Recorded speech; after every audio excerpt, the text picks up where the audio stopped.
I came to back to Denver. After getting out of the Navy, I came to back to Denver.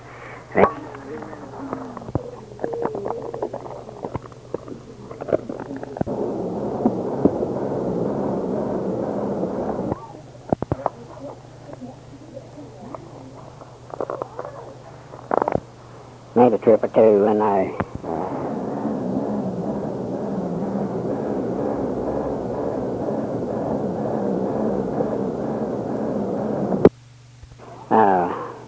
went to Sinclair Oil, which I believe they had an ad, as I remember, and wanted a draftsman. They had an opening in Billings. So I went to Billings and worked for Sinclair Oil as a geological draftsman for, I guess, about a year or so. And I decided then that I wanted to try Bud Gwynn again in Denver, so I called Bud Gwynn, and he gave me a job. So I came to Denver, and he was located in a building about the line between Englewood and Denver, in there someplace, 2600 block, and I went to drafting for him. So I drafted there for several months, I guess, and I got disgusted with him. And he was something else. He wasn't an engineer in the first place. He was a grandfather Klaus Kansas engineer that came in here and said he was one, and the Colorado Society let him be licensed. But Bud Gwynn, typical of his stunts, he gave me a handful of bus tokens and about 20 or 30 boxes of candy, and made me ride the bus all day Christmas Eve, going delivering to his clients Christmas gifts. Then I gets back about 5 o'clock. So that was typical of Bud Gwynn. As time goes on, and I was, to say the least, a little bit dissatisfied there. So one day, he paid us every 2 weeks. So one day he came by and said, I'd like to ask a special favor. You know, I says, all right, what is it? He says, I'm a little short of money to pay everybody. And I guess he had about 15 people working there. And he said, I would like you to wait till the first of the month to get paid. And I said, well, I'm about out of money, but I'll do the best I can. So he goes, about 11:30 he goes to lunch. And he's gone. And the engineering and drafting office is right on the street level, looking out onto South Broadway. And normally he parked his car right out on Broadway. Everybody else had one. So we see him come in and park a new Buick in front of the building there against the curb. He gets out. He walks around it about 2 or 3 times, and I bought it and patted it, and the usual new owner type thing. And somebody else says, I believe he bought a new car. And here he comes walking in the front door, and then a loud voice says, how you all like my new car? And I flew off the handle with him, told him I didn't like it worth a damn. And he asked me what the matter was. I says, you made us pay for it. That's what the matter is. You made us do without money that belonged to us, money we needed. And so you could go buy a car. So we got in a heated discussion there, and I told him what I thought of his ancestry in general, and he fired me. And the engineers there, he overtook me somewhere or other a few hours later, and he said, you sure was mean to Bud Gwynn. I said, that son of a bitch deserved to be mean to. So, and he wouldn't pay me. So I had to call I went to the Department of Labor in Colorado and asked them to intervene for me. So they tell me, says, we'll call them up and talk to them. So if you don't get your money in about 3 days, let us know. We call them again. So I got my money, except I didn't get my overtime. He never did pay me my overtime. I had several hours of overtime that I'd worked there. So that was William H. Bergman Company. So I went to Murray A. Wilson Engineers here in Denver. They had a pretty good reputation, and they instantly hired me as a guy there running. Was Bob McKee. He used to be Continental Airlines civil engineer. I don't mean Continental. I mean Frontier. So I knew him from CAA times, and he instantly hired me and put me to work. And I worked there about about a month or so, and he said, how would you like to go down to Albuquerque? I said, well, I hadn't thought anything about it. So he told me what the deal would be if I'd go down there and make a little more money. And so I said, all right, I'll do it. So I went down there to their office in Albuquerque and went to work for a guy named Bud Axline. And Bud was something else. Top of everything else, he was an alky. And I expected everybody else to be one. Wasn't uncommon for him to come by about the middle of the afternoon and say, let's go get a drink. I said, I'm busy. I'm working on this drawing. He said, you work for me or not? I said, well, I'd like to work for you. And he says, let's go get a drink. So we'd go, and that'd be the end of it for the day.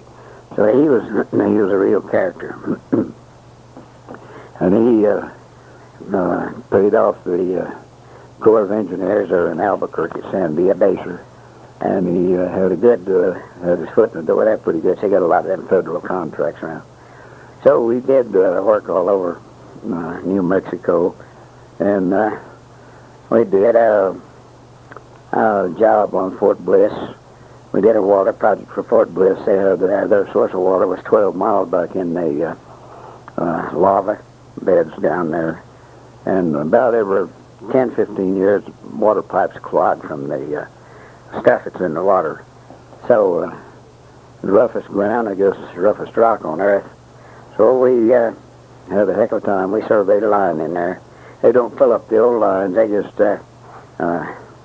leave them in place and fall to alongside them or something and put in a new one because they're so clogged up. There's no salvage value. And they're worthless, so that's the best thing to do is just leave them where they are.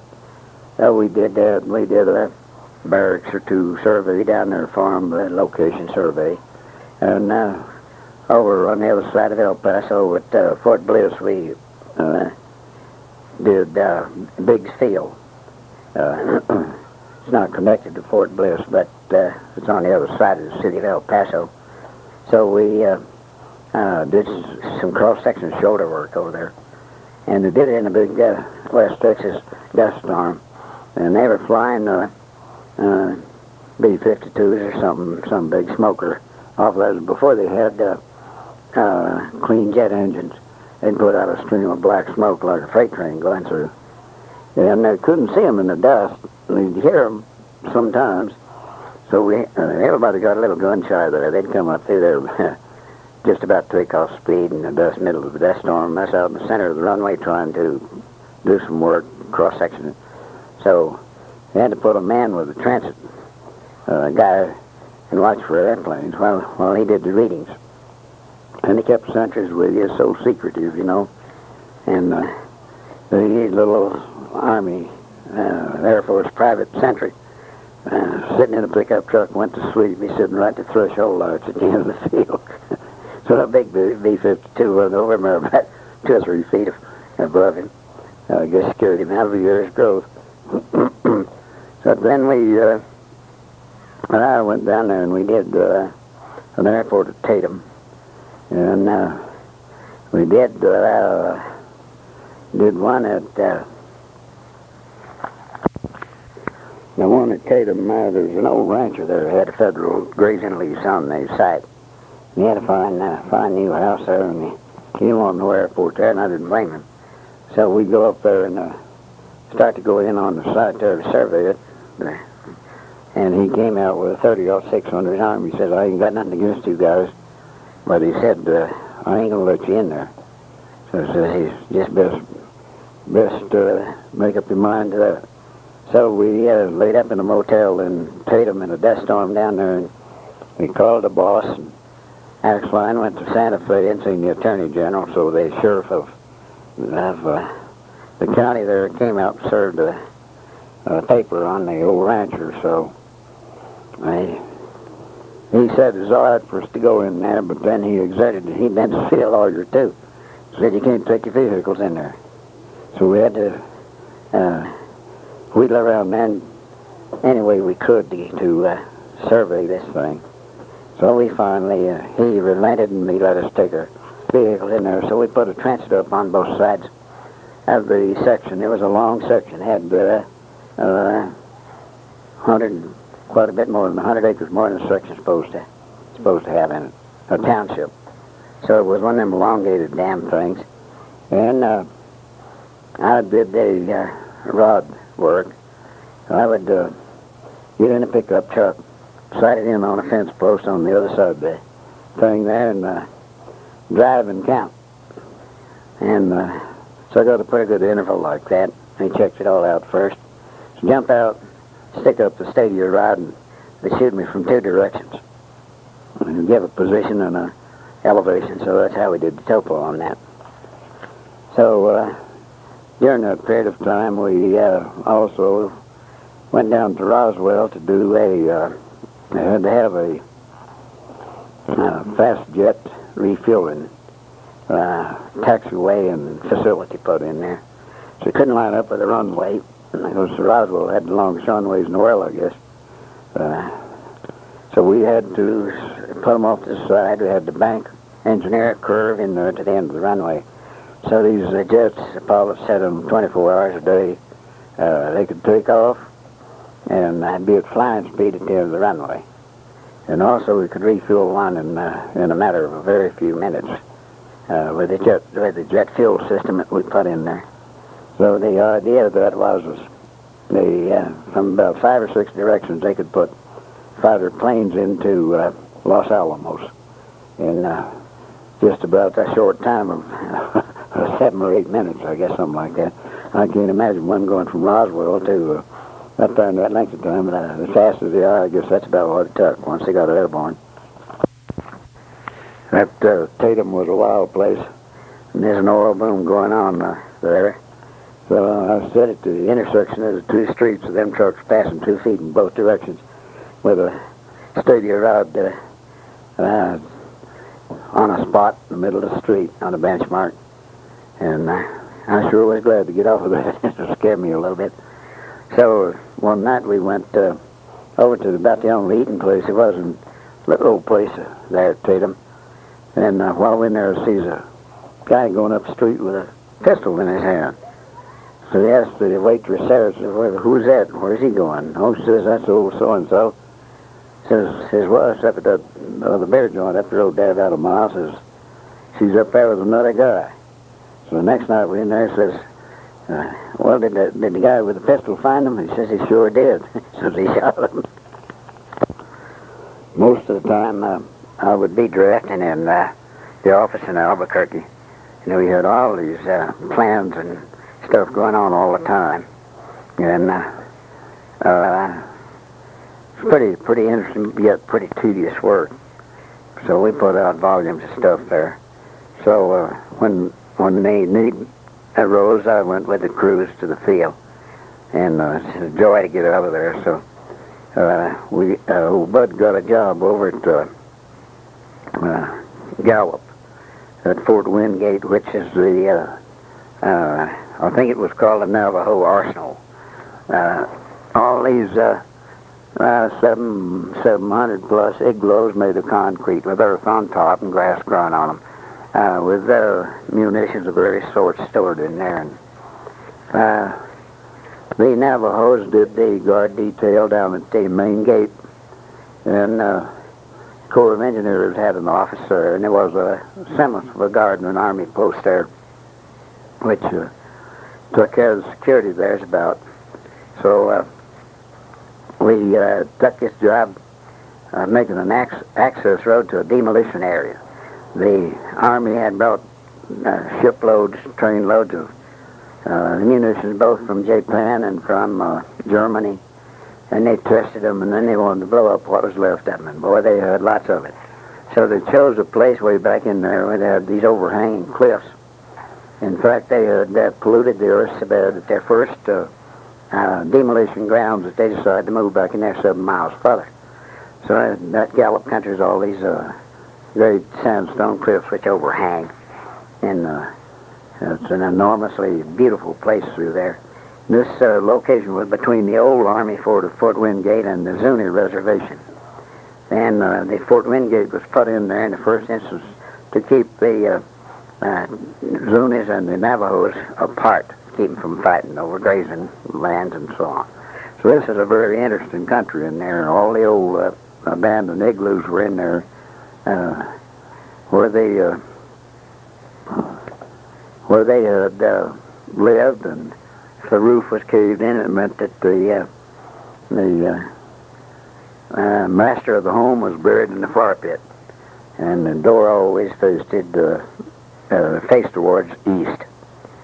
And the water hole was away up in a notch around the base of the cliffs, and all the Indians carried the water from there, and we did to do the same. So this was absolute no man's land in there. There was no trespassing allowed in there at all. And I'd go up there and get the water out of this water hole. There's a kind of a little pool there between the two cliffs, nice clear water. You see mountain lion tracks all around it, and deer tracks and stuff. And then you'd walk down them dry draws to go back to where the job was going on. And as you returned, you'd see there'd been an old mountain lion traveler there that was following you. And you'd see his tracks on top of yours. But they weren't known to be hostile as they are now around these cities. They're pretty dangerous, but out there wasn't. So in this area where we did the 7-mile access road survey, there's all this debris in there where they'd blowed up the stuff, and with a tremendous charge of TNT, they piled up on top of all this TNT, all these munitions, and blowed them up, and about half of them didn't explode. So they're scattered all over half of that old reservation. They got live stuff laying around on it. After it worked in there about 2 or 3 days, the Corps of Engineers sent somebody up there and acquainted us with it. And I was out there cutting briars around a pinyon tree one day and got tangled up in a bush, tangled up in the briar, and I stumbled around there and I kicked a bouncing Betty out of the ground there, and it went off down the hillside there. It didn't explode, but it was quite a fearful place in there. Also, I found a lot of mineral in there, which intrigued me. There was iron, there's hematite in there, which highly magnetic and looked like in solid modules, like the stuff that comes from Wasabi up in Minnesota. And there's asbestos and burl, and I don't know what and all. I guess there's everything in the world in there, but it's on that reservation, which has since been turned over to the Indians down there, and they got buffalo and stuff in there now. They abandoned the old arsenal. But while we were in there, it sure wasn't abandoned. And on the main road from US 66 was the main transcontinental highway, which parallels the Santa Fe Railroad, going the east-west through there, main line of the railroad. And up the access road, which is at right angles to the highway, a 2-lane paved road. It goes in there 200 or 300 feet to the main gate. And on that road, there was a, looks like sandstone type block of rock crept through the paving there and made a pretty bad bump. So we had dynamite and powder markets with us, so they asked us would we blow that up for them. I don't know why they didn't blow it up for themselves. I guess they didn't want the responsibility. So they furnished the material to blow it up with, and we went out there and put down about a case of dynamite on top of the rock. And what you do, you take wet mud and put down on top of the dynamite. For some strange reason, that deflects the thing and it'll blow that chunk of rock out. So didn't give any thought at all to the proximity of the highway. We thought it's so far back there wouldn't be no chance of being any danger. We thought the rock would shatter. So they set off the charge there. They did go out on the highway and stop the traffic in both directions. Didn't take very long to explode this, but there was a little problem. It blowed a chunk of rock about 2 by 3 feet plumb across that damn highway and onto the main line of the Santa Fe Railroad. It bounced 3 or 4 times and landed, guess where, right between the tracks. Somebody at the gate there, some of the Indians says, "My gosh," says the El Capitan is due through here. That was the fast train between Chicago and the West Coast. So he ought to be just about to gallop at this time. Gallop was 17 miles up the road. So quick like went to the shack there, and they called Gallup and said stop the whole that train there. It stopped there. Always stopped at Gallup for some reason. So that was one of the few stops that he made because to show you the schedule, he went from Los Angeles to Chicago. It's 2,000 miles and does 19 hours, so he gets along, little doggy, pretty good. So normally he'd be going through that desert there at about 105, 110 miles an hour. And here this chunk of rock's laying on the road down there, so a Gallup tells him, so the damn train is just pulled out of here. So some Navajo Indian grabbed a flag, red flag, and went running up that track meeting that train. Well, by the time the train got out there, he was accelerated way up there. He was getting after it pretty good. So the Indian running up the railroad tracks there, the engineer happened to be awake, I guess, and seen him. So he stopped that big monstrous fast train. He got stopped in about 50 feet or so. This chunk of rock lay in the middle of the railroad. Set off a pretty big explosion in the railroad offices back wherever they were in Chicago, I guess. So there's all kind of investigators come out to see what the problem was. But nothing happened, but it sure was close. Well, another time we had to have some sand. We had a bulldozer down working in the Perco River. And I don't know Spanish, but I expect the word Perco means dry river. And now all those streams down there are intermittent. They run sometimes. There's a flood off there, rainstorm in the White Mountains somewhere. About 3 or 4 days later, here comes a wall of water. The ground does not absorb water. So there's bulldozer operators down in there pushing up sand, and somebody looked. Are you listening? Why not? Huh?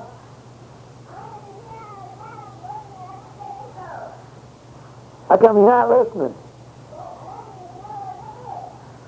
Come in here a minute.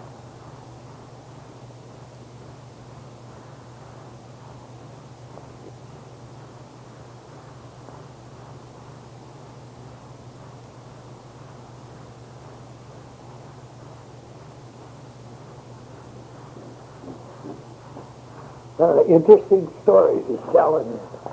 It's incredible. Oh, it's Bob? Yeah. Oh, I didn't realize they were listening to. Yeah, he's talking about blowing up some munitions and stuff down there in Gallup, New Mexico, and they blew a great big old rock on top of the railroad, just landed right on the rails. And here come the train. They knew, the Navajo said the train was due from Gallup any time, so they tried to call Gallup. A passenger train from Los Angeles to Chicago, and goes about 105, 110 miles an hour. And they finally got a hold of the agent there in Gallup, and he said the train just pulled up. So the old Navajo, he grabs a red shirt or something and puts it on a stick and runs up the railroad track. And the engineer going about 100 miles an hour. Saw him, hadn't seen him, and stopped the train just before they got to that big rock. And of course he said a big stink, but they didn't do anything, and unfortunately they didn't wreck the train.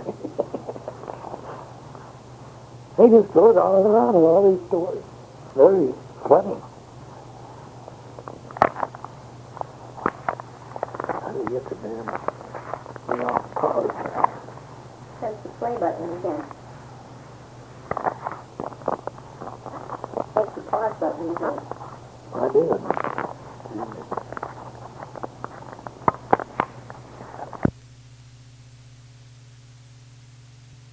That's three.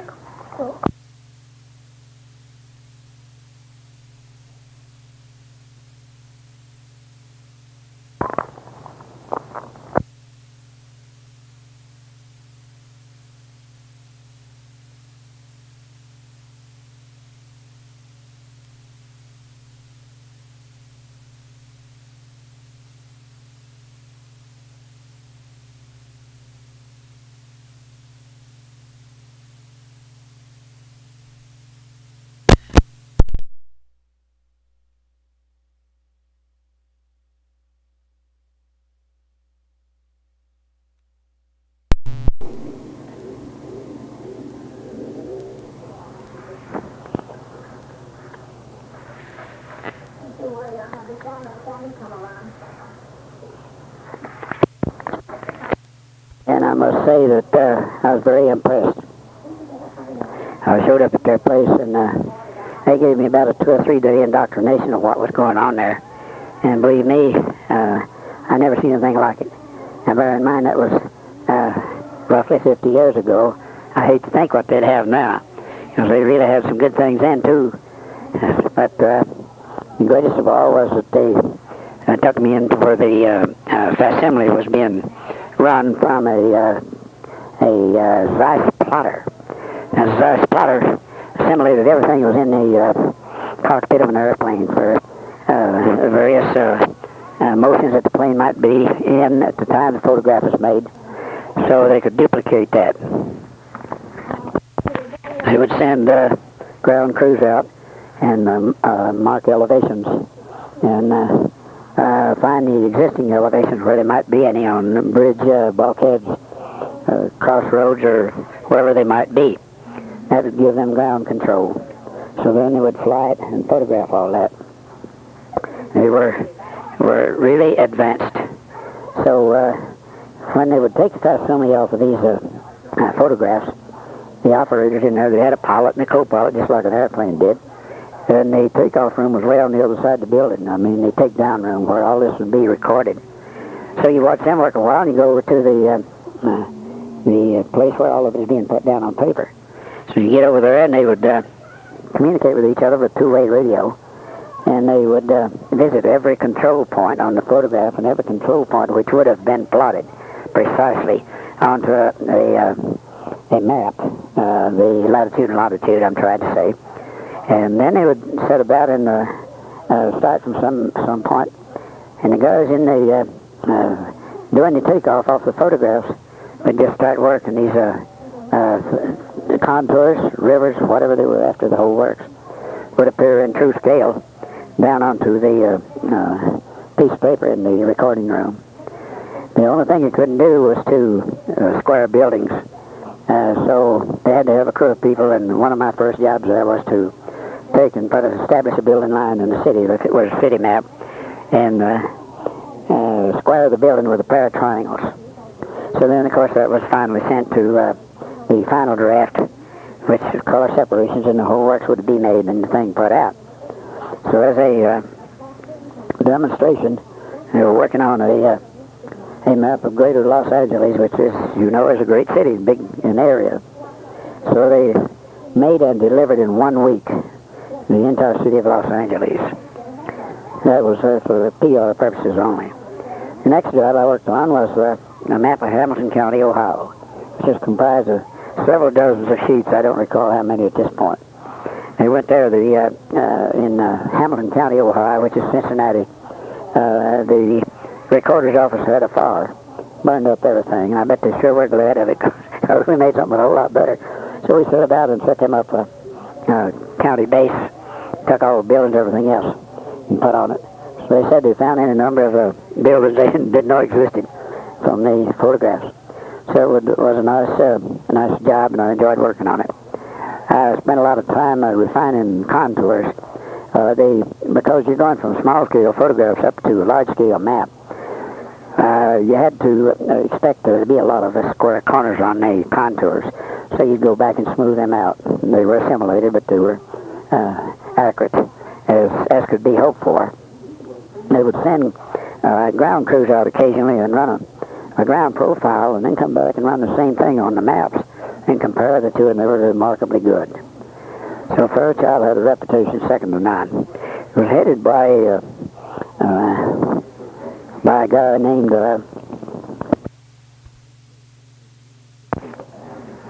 I can't come up with his name at this time. Maybe I will later, so I'll add it. When I went to work there, I ran into a fellow which I'd known during the war. He was over the big printing room in the Corps of Engineers out in Hawaii. And they were the ones which were situated in an old tunnel. It had been excavated at the outbreak of the war. They was going to make an airplane factory there, and never did get around to doing it. I guess the war advanced too rapidly. But they were going to, thought for a time that they would manufacture airplanes out there. But I guess the getting materials and everything to it was a little too difficult for that.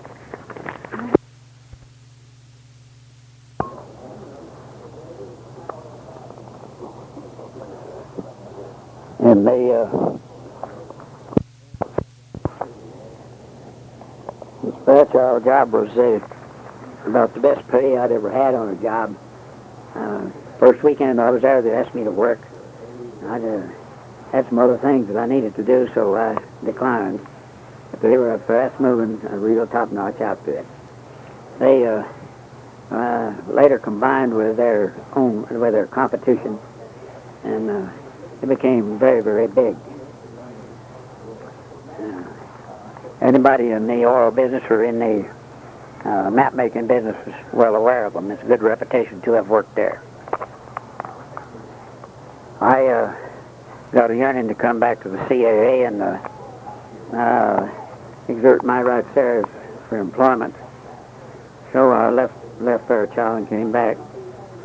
And CAA had hired a woman engineer who was a professor at University of Colorado to take my job. So I guess she done a better job than I did. They told me I could go to Kansas City, and I told them where they could go. I didn't like the idea of going to Kansas City. So this was the second time I was done out of my government job. They'd promised it to you, but when you get back, you don't give it to you. In World War II, I went back to the Coast and Geodetic, and they offered me so little money I couldn't live on it. And then after the Korean War, when I came back here, they offered me so little I couldn't live on it. So all in all, I'm kind of glad of it. I didn't get along too good with the government.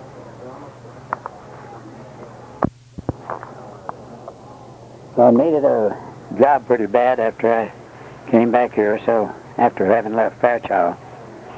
So Petroleum Information wanted to dress me. So I went to them and they said, "Oh, you're just the guy we've been waiting for," but said, "We can't put you on just yet." Says, "We'll let you know in a few days." So I sit around here and I spent all the money I had, getting a little bit desperate there, because they didn't come through. So finally, I got a letter from them saying they found somebody better qualified. So I didn't feel too good at PI about that. PI, as you know, is quite the authority in the oil business here. And I don't know if it would have been a good thing to work for them, but I needed a job, so it didn't matter whether I worked for them or not. So Sinclair Oil had an ad for a job, and I went down to Sinclair. And a fellow there, Joe Jackson, hired me, sent me to Billings, Montana. So Billings, Montana was quite a unique place, and I enjoyed being there. And the work was not hard at all. I worked for an Indian there. I didn't know at the time he was an Indian, but he later became chief of the Cherokees in Oklahoma, so I guess he's pretty big Indian. But I stayed up there, I don't know how long, many months. And I quit that job and came to Denver and went to work for a consulting engineer, William H. Bergwin, in Englewood, Colorado. So I worked for him till I got aggravated at him, and I previously indicated in another paper what happened there. I read an ad in the paper to Fred Draftsman, a new company was starting up called Colorado Oil and Gas Corporation. I sure wish I hadn't got that paper that day, as it turned out. Anyway, I went to see Colorado, and I was getting on the way here, and a fellow named Don Benson was the head geologist. He hired me and gave me more money than I asked. Not much, but wasn't too bad of a job to pay. So I went to making maps, and pretty soon I went to making them my way instead of their way. So, which was an improvement. A lot of people thought they were way back in the old times in their techniques and so on. So I went to using Leroy sets and things like that, and posting wells in systematic order and getting some new maps and drawed. It was pretty good. They at that time had the entire Rocky Mountains covered on Kelly maps, which were not too good. And we then turned around and we bought some bases from Ammons. They were a big map making outfit in San Antonio. So I kept those maps up for the company. And then all the other things. The company became a political type organization. There's a lot of intrigue going on there as they got bigger and they hired their buddies and that sort of thing. So pretty soon they went to expanding. I hired 2 draftsmen, as I recall, bought an offset machine, started making maps in a big way. And I kept being pestered by some of the kids in the company to let me draft for you. And one in particular, there's a underprivileged boy from Golden, and he came to work for me, and he turned out to be a real good little draftsman. And I wanted to give him more money, so I told him, you got to go to school if you get it. So we sent him to opportunity school and made him take drafting over there. And then he got through that, we gave him a little more money, and then I bought a correspondence school course for him. And he progressed on that. He got a yen for education that he just couldn't satisfy. So he left me, got a lot more money over at Lion Oil. And he left Lion and went to Phillips. Phillips sent him to college, University of Texas, and he came out of there a petroleum engineer. So I was quite proud of his achievements. And used to get a Christmas card from him. Pretty soon I seemed to forget where he come from, so I lost touch with him. As far as I know, he still lives down there. He's got folks here, but he never made no effort to see me, so I don't want to bother him. I'm glad for him that he done well.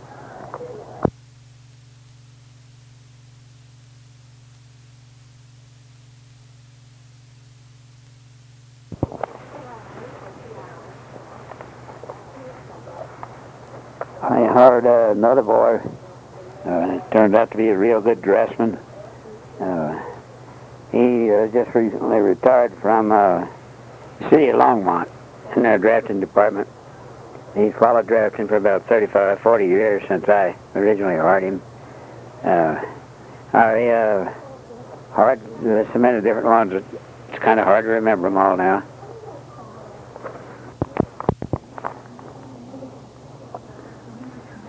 About this time I hired a girl draftsman named Barbara Beard. She had a Jaguar automobile and an Arabian horse stallion. And she's quite a gal, excellent draftsman. And I liked her work. She, as time went on there, developed cancer. And I kept paying her, and I finally went to the vice president of the company and asked him what I should do. And old Jim Maroney, and he says, keep on paying her, says, we may be in the same boat sometime. So I paid her a good long time there, and she finally went up to Veterans Hospital in Sheridan, Wyoming. And she, getting ahead of my story, she went out to, had nowhere for her in the Veterans Hospital here, so they sent her out to Craig. And Craig was a mental psychiatric type thing, too. So I went out there one time to see her, and she was a great portrait drawer. So she was laying there in bed drawing portraits of people. And had a pretty well nice-looking gentleman come walking in. She introduced me to him as the governor of Idaho. So he didn't know where in the hell he was, so he asked me, says, how's things down in Boise this morning? I tell him, all right. Anyway, she was quite successful drawing portraits while she lay there dying, she thought. But she recovered, and she got her husband and the nurse that hard to help take care of her when she got out of the hospital. And she heard them conspiring to poison her and kill her. So she called the sheriff of the county and got him thrown out. So she went ahead, didn't hear much from her. And one of the girls in the office one day brought me by a little piece of the paper, a death notice. She had died. And it turned out that she had had so many antibiotics and all that stuff and curing this cancer. And she took the flu got pneumonia and the biotics wouldn't work on her. She died. She was some gal.